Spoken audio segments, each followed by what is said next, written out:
Anantapuram Saptagiri circle నందు ఆర్యవైశ్య హాస్టల్లో ఆర్యవైశ్య సంఘం సభ్యులు సమావేశం నిర్వహించారు. ఈ సందర్భంగా వారు మాట్లాడుతూ ఆర్యవైశ్య విద్యార్థులకు ఉపయోగపడేలా బైలా రూపకల్పన లేకపోతే ఆ బైలాను ఆమోదించమంటూ కొంతమంది సభ్యులు పేర్కొన్నారు. ఆర్యవైశ్య హాస్టల్ ఆర్యవైశ్య విద్యార్థులకు మాత్రమే ఉపయోగపడాలని వారన్నారు.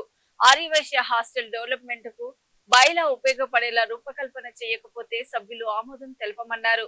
సభ్యత్వం లేని వైశ్యులను బయటకు వెళ్లమని శబరి అనే సభ్యుడు అనడంతో తీవ్ర వర్గ విభేదాలు కొద్దిసేపు వాగ్వాదం చోటు చేసుకుంది.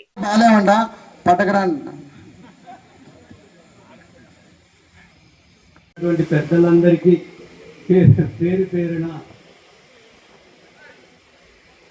శ్రీకాంత్ గారు, సుకుమార్ గారు, ముంటిమడుగు నాగరాజు గారు, ఒలేటి రత్నమయ్య గారు, మా జిల్లా మాజీ అధ్యక్షులు వెంకటేష్ గారు, పిల్లి నాగరత్న గారు, మరి శ్రీనివాసులు గారు, కీలక పాత్ర సిద్ధు గారు, అందరికీ పేరు పేరున ఇంకా ఎవరైనా మర్చిపోయింది అందరికి చివరి ఫస్ట్ చెప్పిన మర్చిపోయినాను ఫాలో కావాలని.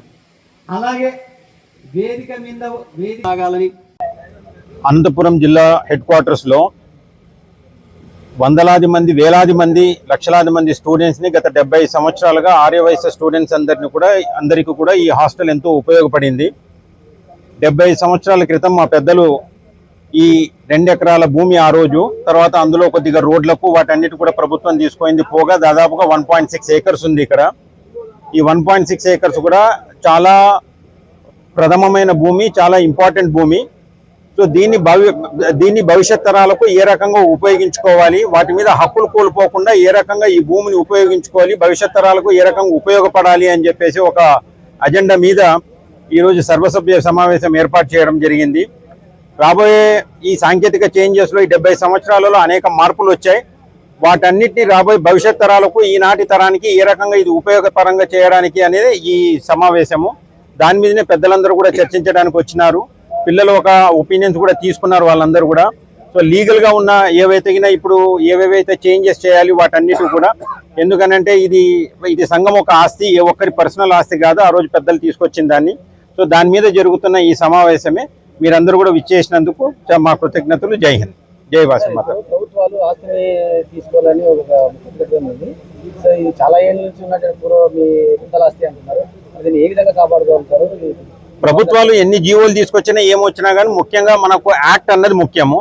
యాక్ట్ పరంగా లేని ఏదాన్నైనా కానీ ప్రభుత్వం ఏ జీవో ద్వారా ఇచ్చినా కానీ వాటిని మేము ఛాలెంజ్ చేస్తాం, వాటిని ఎదుర్కొంటాం. ప్రభుత్వాలు చేసే ఏ ప్రభుత్వం అన్నా కానీ మేమేదో ఈరోజు ఏ ప్రభుత్వానికి మేము ఏ ఒక్క పార్టీకో ప్రభుత్వానికో మేము ఎదిరించేది కాదు. మా సంఘానికి సంబంధించి ఏ విషయం వచ్చినా కానీ దాన్ని ఎదుర్కొంటాము. ప్రభుత్వం ఏ జీవో ఇచ్చినా కానీ అది చట్టపరంగా ఉండాలి తప్ప చట్టానికి ఏమాత్రం కూడా లేకపోతే, గతంలో కూడా ఇలాంటివి జరిగాయి, వాటిని ఎదుర్కొన్నాం. మా పెద్దలు వాటన్నిటి కూడా ఆ రోజు చేయుతనిచ్చి మళ్ళీ వాటి మీద జరిగిన తీసుకోవడానికి చేపట్టిన అనేక కార్యక్రమాలు, చర్యలన్నింటినీ కూడా వాటిని ఎంతో దీనిగా ఎదుర్కొన్నాం. మా ఆస్తి మేము కాపాడుకోగలిగాం. భావితరాలకు దీన్ని అలాగే ఇవ్వగలము అని చెప్పి ఒక నమ్మకం మాకుంది. వాసవి మాత ఒక దయ వల్ల ఖచ్చితంగా దీన్ని చేయగలుగుతాం. Thank you. జై వాసవి. మిత్రులారా, ఈరోజు ఈ సమావేశం జరపడానికి ముఖ్య ఉద్దేశం ఏంటంటే, ఇప్పుడున్న సమాజానికి తగ్గట్టు, ఇప్పుడున్న ఎడ్యుకేషన్కి తగ్గట్టు ఈ బైలాని కొంచెం చేంజ్ చేయాలనే ఆలోచన విధానంతో ఈ సమావేశం అనేది ఇక్కడ జరపడం జరిగింది. ఇంతవరకు అయితే ఇప్పుడు ఏ విధంగా చేంజ్ చేయాలా, ఏ విధంగా చేంజ్ చేయకూడదు అనే ఆలోచన విధానంతో ఇక్కడ పెద్దలు, మేధావులు, మా కుల పెద్దలు, మా కుల సంఘం నాయకులు అందరూ కలవడం అయితే జరిగింది. ముఖ్యంగా విద్యార్థులకు ఉపయోగపడే విధంగా బైలా ఉంటే అందరూ అంగీకరిస్తాం. అట్లా కాదు అని వేరే విధంగా బైలా ఉంటే ఇక్కడ ఎవరు అంగీకరించేదైతే ఉండదు. నా వర్షన్ ఏమంటే, ఇది విద్యార్థుల కోసం ఏర్పాటు చేసిన వసతి గృహం.